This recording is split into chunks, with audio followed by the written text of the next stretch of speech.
Now, ito si Peter Lim. He goes in and out of the Philippines. The moment he lands at Naya, he will die. He will die. Might as well because surely the Chinese authorities are listening. Better tell him, do not come back to the Philippines anymore. The moment he steps out of the plane, he will die. That is my assurance to the people of the Philippines. It's definitely wrong. It's definitely wrong. It's not just, it's not just the human rights aspect of it all, but it's the law. You don't just kill. I find it disturbing. Now, right here in the halls of Senate, he would openly make such statements. Hindi na ba natin madidistinguish kung ano yung tama? Until now, itong si De Lima, she has been bypassed several times. Don't you think it's about time to adopt a certain degree of delicadeza by stepping down? Wala kayong respeto. You do not even try to find out the truth. Di ba sinabi ko na sa'yo, nag-usap tayo noon, hindi ako ganun, ma'am, and i-address you as ma'am. Although mas nauna ako sa eskwelahan natin sa iyo. Ma'am, ano po ang iyong reaksyon sa paglaganap daw ng droga during your time as DOJ Secretary? Kasalanan ko yun? Kasalanan ko yun? Are they accusing me na ako may kasalanan? And then tingnan nyo na lang, what I can say is that, balikan nyo na lang yung mga ginawa ko rin. Alam nyo naman siguro, for example, in the Philippines. Mayor, sabi ni Secretary De Lima, ikaw daw mag-shut up, sabi niya. Siya mag-shut up, siya ang walang trabaho. Kasi they're still trying to, they're agonizing to establish what the name. Pato hindi nila kami dinidiktahan. Alam namin kung kailan kami magfa-file ng kaso. Ayaw naming ura-urada lang. Hindi naman po kami gano'n na dahil hot na hot yung issue, magpapasikat kami, magfa-file ng kaso. If you are there for a long time and you have not solved until now, and yearly we lost 7 million, that is a crime and that is criminal negligence on their part. Magtago na kayo. Yung 1,000 nan, it would reach 50,000. I would kill all you. Lahat yung nasa munting lupa, kung nakakaintindi, nanonood yan sila ng TV, bantay kayo. Bantay kayo sa akin. Basta pagka magloko-loko sa pagpasok ng SAP niyan, ayaw ko nang makita pa nakatindig isa. Wala akong gustong nakakita nakatindig sa inyo. Yan talaga ang totoo. Prangka nationwide yan. Sabihin ko talaga sa SAP, I do not want to say anybody standing there.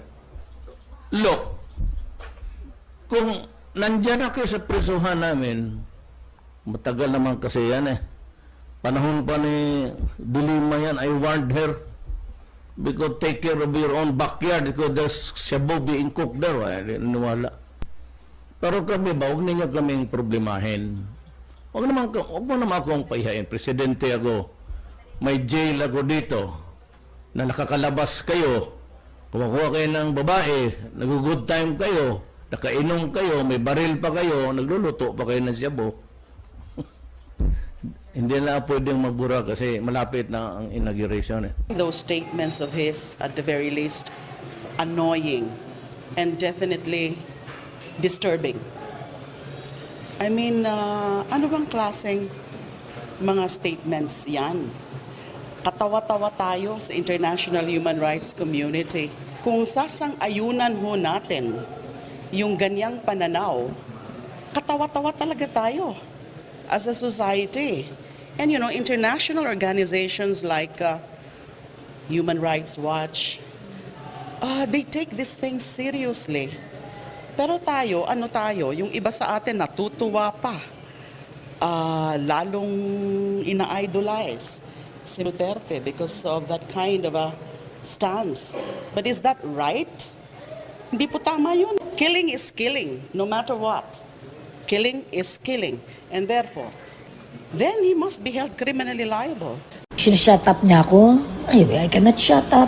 You cannot kill. You cannot kill. You cannot kill. the criminal because we do not have capital punishment. Kung ina-admit niya na is responsible for this for these killings.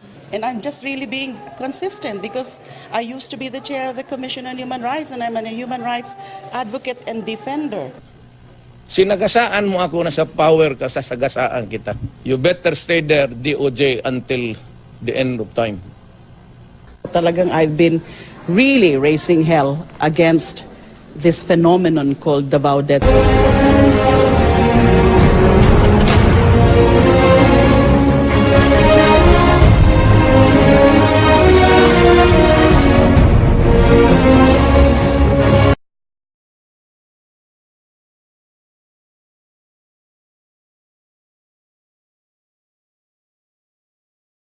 Hindi naman natitinag si incoming PNP Chief Ronald De La Rosa sa umano'y malaking halaga na patong sa kanyang ulo. Ayon kay De La Rosa, mula sa inisyal na 10 milyong piso, itinaas na raw sa 50 milyong piso ang inaalok na pabuya para itumba siya at si President-elect Rodrigo Duterte. Yung mga addict yan, mga biktima lang naman yan. Kaya sana magbago na sila. Hinto na nila yung ginagawa nila. Sa poser naman, malaking tsansan yung mamamatay kayo pag hindi nyo ihinto yung kakapos ninyo. Sa drug lord talaga, pangkahan na tayo. Sigurado, lalo na ngayon, pinupatungan nyo kami ng ulo namin. So, sino lang sa atin ang mauna? Unahan na lang tayo. Pakita nyo yung galing ninyo. Pero I'm not fucking you guys. Pero putang ina, pag nahuli kita dito, patayin kita. Totoo. You could tell Dilima and the rest of wala akong problema sa ka. She investigated me dito. Ang bang extrajudicial killing. Pag nahuli kita dito, may droga, papatayin nila kita. Walang istorya yan. Ang waiter nakikinig tanongin. Pag kamali ka, punta ka dito, nagdroga. I'll kill you. Period. Kidnap ka, lalo na patayin mo after ransom na, tapos binayaran na, patayin mo, patayin kita. Walang problema sa akin. Pagka nag-rape ka, pinatay mo, patayin kita. Kaya naubusan ng rapist ng mga ulol. Pag nag-robbery ka, kaguluan mo ng rape, tapos plus homicide, patayin kita. If you rape a child, patayin mo, patayin kita. Pag nag-hostage ka dito, baka suddenly may terrorist utak na alam mo na, hindi natin malaman. Pag sinustage mo yung bata o sino man, patayin mo na. Patayin mo na yung hostage. Pagdating ko talagang papatayin kita. Wala ang pakialam kung may ABS-CBN dyan o may GMA. I will kill you. Pagdating ko, where's the sniper? You shoot. God damn it. Parang gano'n, parang sa military. So, how do I keep the peace of the city? Di walang yabingan. Sabi nga, number 9 ako safest. Then how do I do it? How can I reach that title of being the safest city? The 9th safest city in the world. Answer? Skill din mo. Sa mga nakarating araw sa kanya, naka-closing out sale na raw ang mga droga mula nang manalo sa eleksyon si President-elect Rodrigo Duterte. Everything must go before Duterte administration comes in. So binibinta na nila. Lahat na tinatago lang yung supply, binibinta na. Murang-mura. Yung iba nga, hulugan. Yung installment, hulugan. Shabu now, pay later. Prefer that nobody pays attention to my presence in the place. I hate it. Yung lahat halos magbaw-baw. Na mas nakukurnihan ako para bang itong gago na to. Bago ako ngayon pumasok sa bahay na yun, nakadroga na ako, nakainom na ako. Ngayon, pinasok ko yung bahay, kumuha ako ng kutsilyo sa kusina, naghanap ako ng kutsilyo. Paglasing ako, talagang tamang manyak ako eh. Talagang hobby ko, mang-rape talaga, man-rape. Swerte pa ako, kasi hindi pa si Duterte yung nakaupo. Si Duterte wala na, finish na. Kung si Duterte wala na, finish na. Kung si Duterte wala na. Kakahalaga ng Do not do that because this is a democracy. This is not a royalty. Nobody occupies a special place. Even if I'm your president, I would just consider me equal to you in terms of our rights and responsibilities under this republic. There's the Constitution. We are bound by it. We obey the laws.